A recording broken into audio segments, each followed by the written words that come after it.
Hi guys, Andy here from Fit Body Strong Mind. Today I want to talk about a question which I came across yesterday and I thought it was really strange. The question was, how do I be a fit person? I came across this question on Quora and it struck me as strange because it seems like whoever would ask this question doesn't really have any clue where to start at all. And which is against what I would often have assumed, which was that people, generally speaking, know a few changes they can make to their lifestyle or their diet or whatever to be healthier, but it's just that they never make them.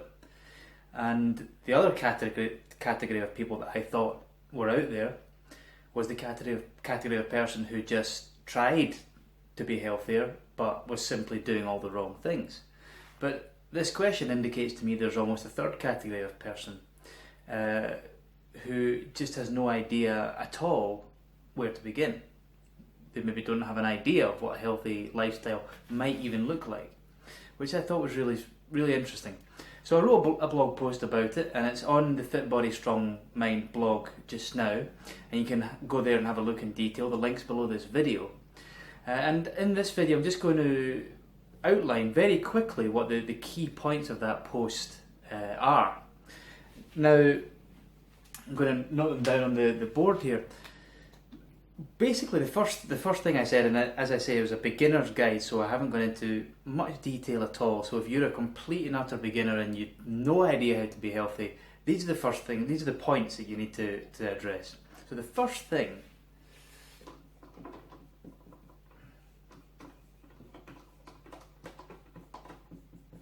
I don't know how well you can see that on the board, but the first point there is eliminate. You have to start eliminating, or at least reducing, all the things in your life that are basically unhealthy. It's almost like a pendulum. So on one side you've got all these things that you do that are unhealthy, and on the other side you've got all the possible things you can do that could make you healthy. And some people, or the pendulum's way over at this side, there's all these habits that they've got in their life that are unhealthy, and they have to start reducing and eliminating those and start building some new healthy habits in order to get the pendulum swinging back. Now, the key thing about this point, eliminating and reducing bad habits, is that it's not just about things like stopping smoking, quitting alcohol, quitting drugs, things like that, which are quite obvious. But it's also eliminating insidious little habits which hold us all back, and sometimes we don't even realise it till it's too late. Things like not getting enough sleep, the quality of our sleep, chronic stress, overwork, things like these. And they're as important in many ways to eliminate, or to be aware of at least, as some of the more obvious ones, which we kind of all know we need to do less of, like eat junk food and drink alcohol. The second thing which is key, the second step, is almost like a stair this. So the second step is obviously diet and starting to improve your eating choices. So where people get tied up with diet a lot is there's just so much information, there's so much choice out there, and people don't know where to start. They don't know what the first step to take is. The important thing is just to start. When people are overwhelmed, they don't do anything. And I'm here to tell you that is exactly the opposite of what you want to do. At least start. Even if the action you take is very, very small, even if it's just something simple like increasing your protein intake, increasing your intake of vegetables, reducing the junk food in your diet, get started with some positive habits. As I say, protein is one, vegetables another, more fruit, less carbohydrate. All of these are positive steps that you can take. Just pick one or two and start taking them, even on a small scale, day by day, and eventually you'll add more and more as your knowledge grows and as it becomes natural to have these nice habits in place. The third point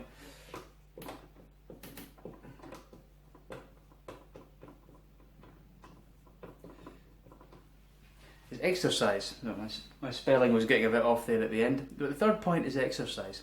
So you've reduced toxins and bad habits from your life. You're starting to improve your diet. The next thing you need to do is get some exercise. And again, it might be that the best way to get in shape is to go to the gym and lift weights 3 times a week. And that's fine, maybe a few months down the line or a few weeks down the line, that's what you'll be doing. But don't ask that of yourself immediately. Just ask yourself, what can I do now and every single day that will make a small difference over a long period of time. It might be just doing 10 press-ups, and then the next day 11 press-ups, and the next day 12 press-ups. And it seems like this is not much, but after 60 days, suddenly you're up to 60 press-ups, 70 press-ups, and it makes a huge difference in your life at that point. And imagine if you continued on that trajectory for a matter of months and years. And as these things become natural, you'll automatically step up your progression and add in more and more good training habits into your life. So you don't have to go running 5 times a week and go to the gym 3 times a week to get started on getting your pendulum back around to good habits when it comes to exercise. Just start, pick something and just start. The fourth thing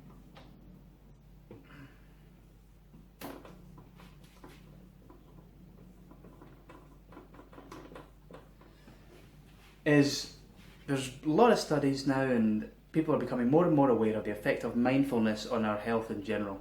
So I would implement some kind of practice into your life, even if it's very short, for a short period of time, a kind of mindfulness practice like meditation or yoga or another form of exercise that incorporates mindfulness into it. Even if it's just a period of time at the beginning of the day or at the end of the day where you just sit alone with your thoughts and just allow yourself to be collected, get away from all the stresses and strains of the day, and just allow your breathing and your mind to settle. And it has quite a huge impact on all manner of areas of our life. It's not just on our physical health, but our mental health, our productivity, creativity, and all these things. Just allowing yourself that time to centre and remember what you're lucky, what you're happy about, what you're lucky for in life, etc., etc. It sounds like a small thing, and maybe you're thinking, if you're focused on your physical shape, well, what's this mindfulness stuff going to actually bring me? But you'd be amazed at the knock-on effect that incorporating this kind of habit into your life can have. So those are the 4 really overview basic steps that you need to start taking in order to move from an unhealthy person to an inherently healthy person. And I recommend taking some action to get those steps started immediately. Start small, build up over time. If you want to see the full blog post, click on the link under the video, and I go into a lot more detail at fitbodystrongmind.com on the blog. Thanks for visiting.